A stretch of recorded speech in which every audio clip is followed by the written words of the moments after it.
summer season over and winter on the way, the machines were enjoying a change to their normal duties. A road in the forest near Mayflower was being widened as it was heavily trafficked during the day.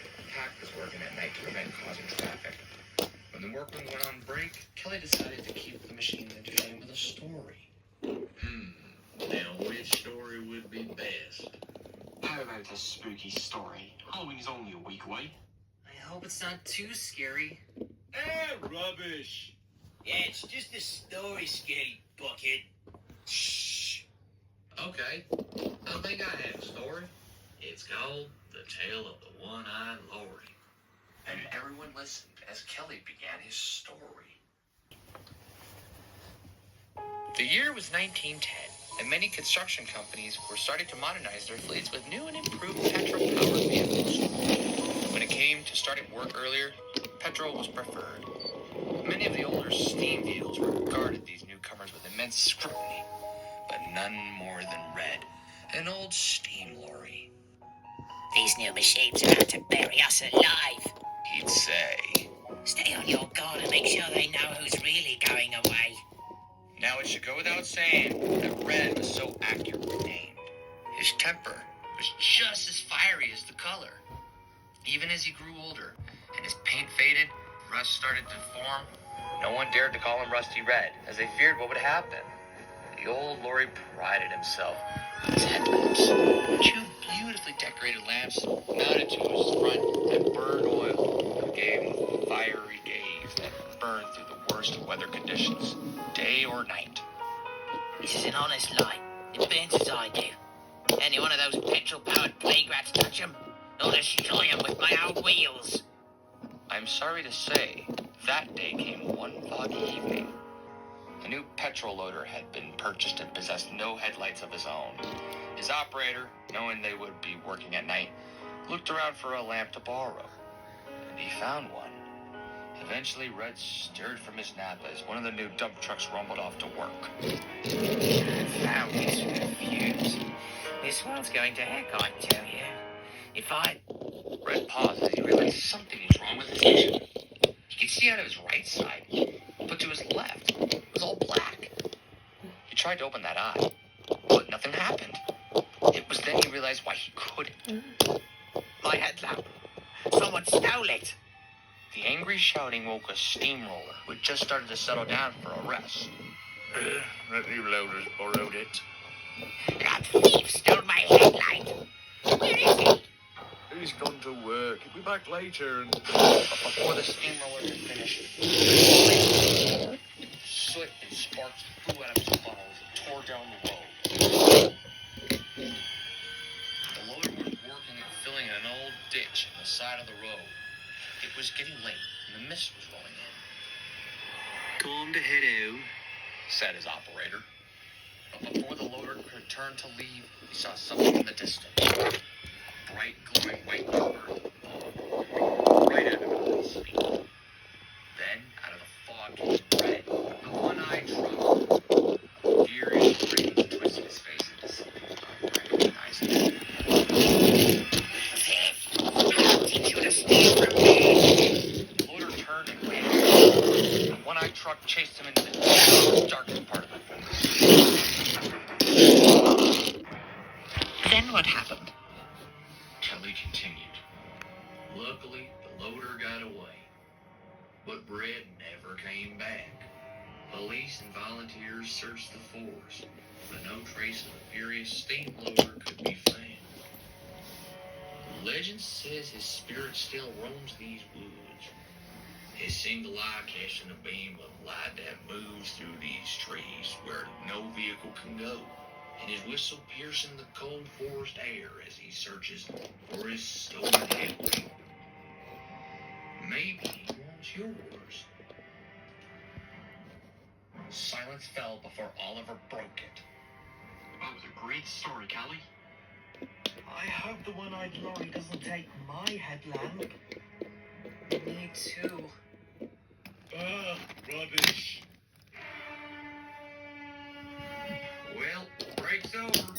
Back to work. With a rev and a roar, everyone went back.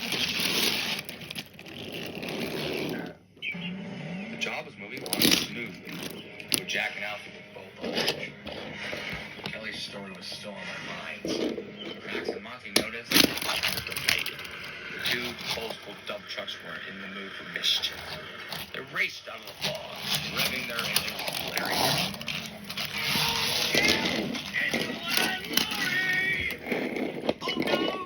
Screamed out. Jack jumped back, right into the hole they made.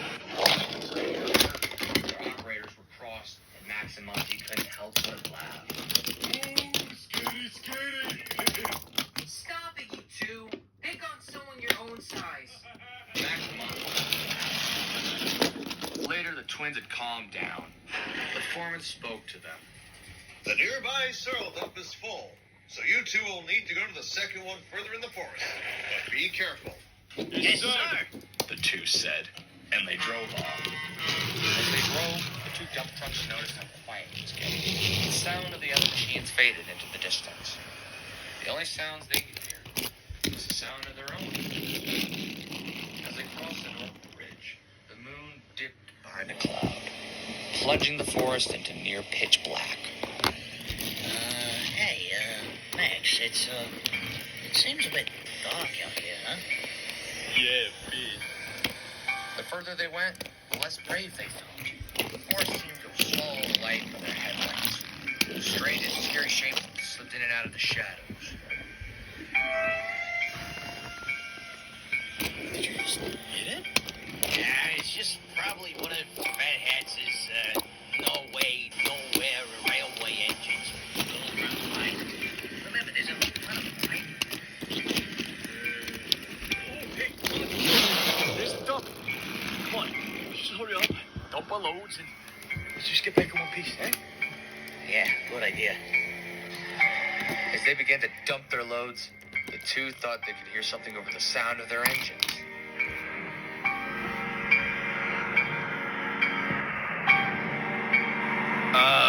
What was that? I don't know, Monty. It sounds like... But before Max could finish, a single glowing light appeared through the trees.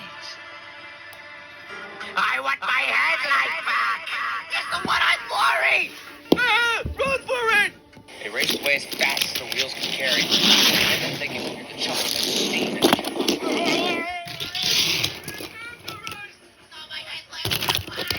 They drove faster and faster. They grew louder and louder. Give me my headlight! It's mine!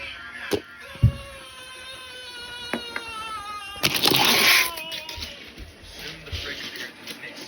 Max and Monty raced. One-eyed Lori suddenly cut out, and the chuffing and whistle faded away.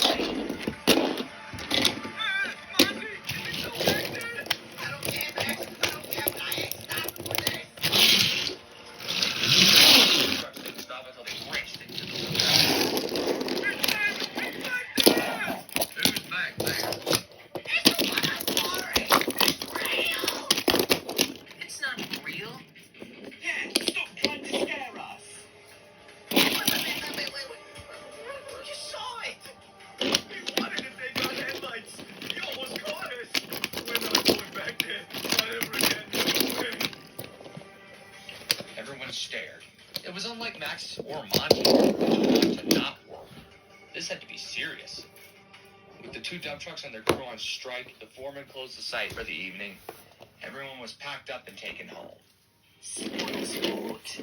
Laugh at us for believing in a story, then you go and ruin the job by believing in yourselves. Max and Monty said nothing as they raced away ahead of Nelson, who was taking Jack out.